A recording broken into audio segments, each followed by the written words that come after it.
আমাদের রাজপথে নামার উদ্দেশ্য কি সেটা আমাদের জানানো হয়েছে। শুধু আমি গুটি কয়েক কথা বলে আমার বক্তব্য শেষ করব। প্রথমত, এই যে সন্ত্রাসবাদী হামলা সংগঠিত হলো কাশ্মীরের পাহেলগাঁয়ে, যেটাকে মিনি সুইজারল্যান্ড বলে আমরা অনেকে জানি, এই সন্ত্রাসবাদী কার্যকলাপ আটকাতে সম্পূর্ণরূপে এই শুভেন্দু অধিকারীদের পরিচালিত কেন্দ্র সরকার ব্যর্থ হয়েছে। এর ব্যর্থতার দায় তাদেরকে নিতে হবে। সারা ভারতবর্ষ যখন তাদের দিকে প্রশ্ন করছে, অমিত শাহজিকে জিজ্ঞাসা করছে, মোদীকে জিজ্ঞাসা করছে যে আপনারা 370 ধারা তুলে দেওয়ার পরে বললেন কাশ্মীরে আর কোন হিংসা হবে না, সন্ত্রাসবাদী আক্রমণ হবে না, এবং যখন নোটবন্দির পরে বললেন যে সন্ত্রাসীদের কোমর বনে দিয়েছেন, তারপরে এত বড় খণ্ড সংগঠিত হলো কিভাবে, এই প্রশ্নটা যখন চলবে সেই সময় এরা আমাদের দেশের এই চরম পরিস্থিতির সময় তারা হিন্দু মুসলমানের রাজনীতি করার চেষ্টা করছে। এরা চরমভাবে ব্যর্থ হয়েছে। ব্যর্থতা ঢাকা দেওয়ার জন্য হিন্দু মুসলমানের রাজনীতিতে রাখতে উঠেছে। এখন সময় আমাদের কাছে একটা বড় চ্যালেঞ্জ, এই সন্ত্রাসবাদীদের জবাব দেওয়ার সময় আমাদের যারা ধর্মবর্ণ নির্বিশেষে যে সমস্ত খনিগুলো শান্ত ভারতকে অশান্ত করার চেষ্টা করছে, যে সমস্ত খনিদের দ্বারা আমাদের দেশ আজকে অস্থিরতার মধ্যে চলে যাচ্ছে, তাদের বিরুদ্ধে কঠোর ব্যবস্থা নিতে হবে এবং সন্ত্রাসবাদকে সমূলে নির্মূল করতে হবে। এটা আমাদের প্রত্যেকের কাছে একটা চ্যালেঞ্জ। তাই আমি অনুরোধ করব, আমরা যেমন এই কাশ্মীরের পাহেলগাঁওতে বর্বরোচিত সন্ত্রাসবাদী হামলা হয়েছে তার প্রতিবাদ জানাবো, সাথে সাথে কেন্দ্র সরকারকে আমরা প্রশ্ন করতে পিছপাবো না। প্রশ্ন করবো আমরা যে কাশ্মীরে প্রায় 60 লক্ষের অধিক সেখানে সেনা আছে, প্রতি 10 মিটার 15 মিটার ছাড়া ছাড়া সেনা থাকে, সেখানে কিভাবে এত বড় হত্যাযজ্ঞ সংগঠিত হলো?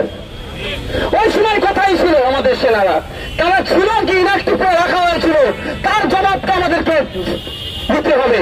ভারতবর্ষ এটা প্রশ্ন, আমার জনগণের এটা প্রশ্ন, এর উত্তর দিতে হবে। কারণ আমরা ভুলে যাচ্ছি না, 2019 সালে লোকসভা নির্বাচনের প্রাক্কালে যখন সারা ভারতবর্ষের মানুষ এই জুমনাবাদের সরকার বিজেপিকে হারানোর জন্য প্রতিশ্রুতি নিয়েছিল, সেই সময় আমরা কি দেখলাম? আপনার পুলওয়ামাতে টেরর অ্যাটাক হলো। টেরর অ্যাটাকে আমাদের দেশের 40-এর অধিক সেনা শহীদ হলো। 6 বছর হয়ে গেল, এখনো পর্যন্ত আমরা জানতে পারলাম না এই হামলা কারা করেছিল এবং কতজনকে গ্রেপ্তার করেছিল, তাদের বিরুদ্ধে কি ব্যবস্থা নিয়েছিল। কিন্তু তখন তো শুভেন্দু বাবু আর ওদের দলে ছিল না, তখনও শুভেন্দু বাবু অনেক চিৎকার চেঁচামেচি করেছিল, তখন চেঁচামেচিটা অন্যভাবে করেছিল। আর এখনো চিৎকার চেঁচামেচি করছে। এমন চিৎকার চেঁচামেচি করতে গেল, একটা ভিডিও পেলাম, ভিডিওর সত্যতা জানি না, Calcutta police, West Bengal police, রাজ্যের স্বরাষ্ট্র দপ্তর, দেশের স্বরাষ্ট্র দপ্তর নিশ্চিতভাবে এই ভিডিও ফুটেজটার চেক করবে, যে দেশ বিরোধী যে স্লোগান দিয়েছে তার বিরুদ্ধে ব্যবস্থা গ্রহণ করবে। এখন আমি ফিরে আসি,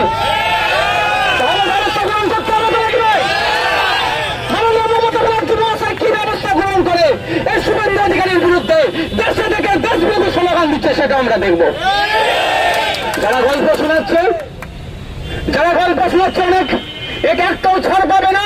সেই দেশের প্রধানমন্ত্রী, দেশের স্বরাষ্ট্রমন্ত্রী শুভেন্দু অধিকারী ওই ভয়েসটা যদি সত্য হয়, তার বিরুদ্ধে কি ব্যবস্থা গ্রহণ করে সেটাও আমরা দেখব। দেশে খাবে, দেশের জনগণের টাকায় তুমি বিধায়কের মাইনে পাবে, আর দেশ বিরোধী স্লোগান দেবে, আমরা ছেড়ে কথা বলবো না। আমরা আইনের মাধ্যমে গণতান্ত্রিক প্রক্রিয়াতে এটা জানবো।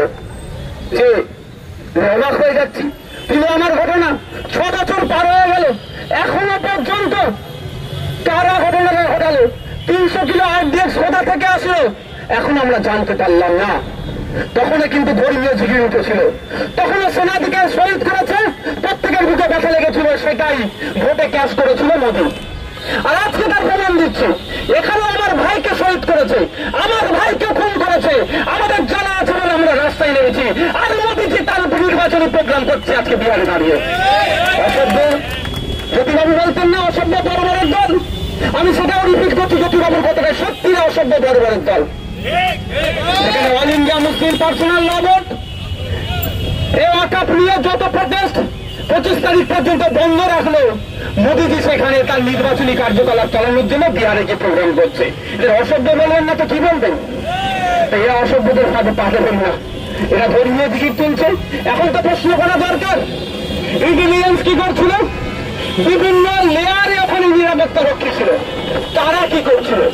কারণ প্রশ্ন যখন উঠবার সময় আসছে, তখনই আপনার আমার মাইন্ডের মধ্যে, মাথার মধ্যে হিন্দু মুসলমানের খেলা চালাচ্ছে। আর যারা হিন্দু মুসলমান খেলায় মেতে আছেন, তাদেরকে শুধু এতটুকুই বলতে চাই, একটা তথ্য দিতে চাই, এই জঙ্গিদের বিরুদ্ধে, এই দেশ বিরোধীগুলোর বিরুদ্ধে, এই সন্ত্রাসীগুলোর বিরুদ্ধে, এই মানবতাকে যারা খুন করেছে, এই খুনিদের বিরুদ্ধে যখন কাউন্টার অ্যাটাকে আমার দেশে আর্মি গিয়েছে, যে শহীদ হয়েছে আর্মি, তার ধর্মীয় পরিচয় একবার জেনে নেন। যারা ধর্ম ধর্ম করে গিলাতে চাইছেন, আমাদের এই বাংলার ছেলে ঝন্টু আলী, দেখে আসুন তার ধর্মীয় পরিচয়টা।